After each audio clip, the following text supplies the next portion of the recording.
Hi everybody, it's Julie Ebersol for EllenHutson.com, and it's time for the 12 tags of Christmas with a feminine twist. And my tag features a city scene inside of a window, and I just love how it turned out. It's very sophisticated, but I think it still has a feminine touch to it. And I'm going to create the foundation of my tag with some Craftaboard because I love how sturdy and heavyweight this stuff is. And I'm going to go ahead and angle the corners with my corner chomper there, and then get a hole punched with my Crop-A-Dile. And I'm also working with a collection of pattern paper. This is by Cosmo Cricket, and it's called Simple Surfaces. And I absolutely love all the white space and graphic patterns on this collection of paper. And I particularly love this one with the little tiny glittery gold stars. They're already glitterified for you. And I'm also going to die cut a rectangle through that paper because that's where my window is going to be, as well as a cityscape. This is by Savvy Stamps, and I die cut that from some white linen cardstock. And I was using my stylus tool there to pop out the chads, or the little waste papers there from the windows in the cityscape. So I like to use my stylus tool for that.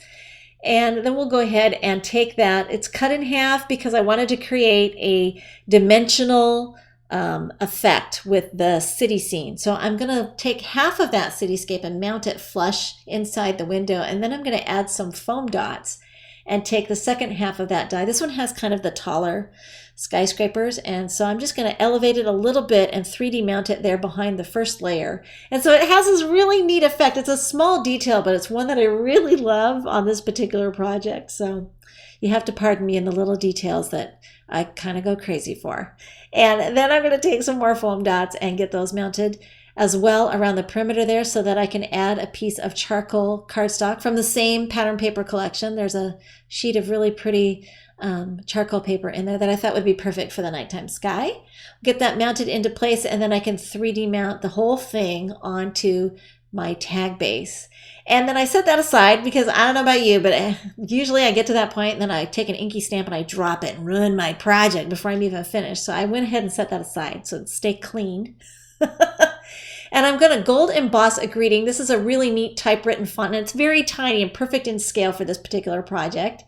And it says Happy Holidays, and this is also by Savvy Stamps. And I'm just going to gold emboss it with some detail gold embossing powder. And I find that detail embossing powder works really well for, especially for tiny fonts and words and greetings like that, or if you have a lot of detail on an image. And I'm also going to create the banner from some vellum cardstock. This is a 40-pound weight cardstock. I really love it. It's got a great translucent effect, but it's a nice, sturdy, heavy weight. And after I've trimmed it out with my guillotine trimmer, then I can go ahead and fold the ends where the words start and end. I'm just using that and eyeballing it. I'm just going to crease it back to the behind, back behind the words, and then I can take the end and fold it forward again. And that's how I'm going to create that 3D banner effect. And sometimes it's easier to just go ahead and put it down onto your work surface there to crease it, because the vellum cardstock is pretty heavy, so it doesn't always want to cooperate when you're hanging onto it there. So go ahead and use your work surface there to give you something to press down against. And then I'm going to go ahead and use this trick by my friend Sherry Carroll. I thought this was so genius of her. She just cuts a little slit up the center of the end of her banners, and then she trims inward at an angle from the outside edges to meet that little slit where it ended. And there you've got your fishtail banners. And I was like, dang, that girl is so smart. I just love that trick. And then to mount it, I'm going to use some glue dots. These are mini glue dots, and I particularly love mini glue dots that come on the sheets. Any glue dots that come on the sheets. I just love the fact that you can put your glue dots down on there, and if you're not ready to mount it right away, it's okay. You just leave those little liner papers in place, and then when you are ready to stick it down, you just peel them off, and you're good to go. And I don't know that this would have been an invisible adhesive if I just used the single layer, but because I had that fold line there, you don't actually see the glue dots behind that vellum. So it kind of worked as my invisible adhesive there, at least in this case. And then we'll go ahead and add some twine. And this twine is really fun. It's got a metallic thread running through it. It's silver, but I think the silver and gold look really well together on this particular card, and they don't look clashy because you've got that charcoal sky there behind the skyscrapers.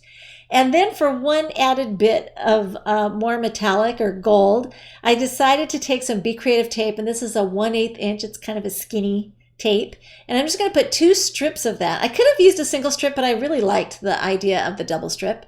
So I'm going to take the 1/8 inch width and get 2 strips of that down there, and then I can go ahead and trim off the ends there so that it's flush to the outside edges. Peel the liner paper off, and then take this beautiful dark gold microfine glitter. This is by Glitter Ritz. And I'm just going to burnish it into the tape. And the oil from your fingertips is what's going to burnish it and give it that velvety finish. It's just such a gorgeous look. And then the glitter doesn't come off. And I'm going to use a soft brush to get the excess off. But it's such a beautiful finishing effect. And then as one last feminine touch on this tag, I thought it would be perfect to add some of my favorite sequins, and these are the vanilla ones that have an iridescent finish on them, and just a little drop of glossy accents where you want to glue those down is all you need. So I'll just add a little dot there of glossy accents and just position those little sequins in place, and it will secure them really well to the tag, and it sets up really fast, so it's a perfect adhesive. But I just love how this tag turned out. I think it's so cool to have that little window scene and a little city at Christmas time peeking through there. Thanks for watching.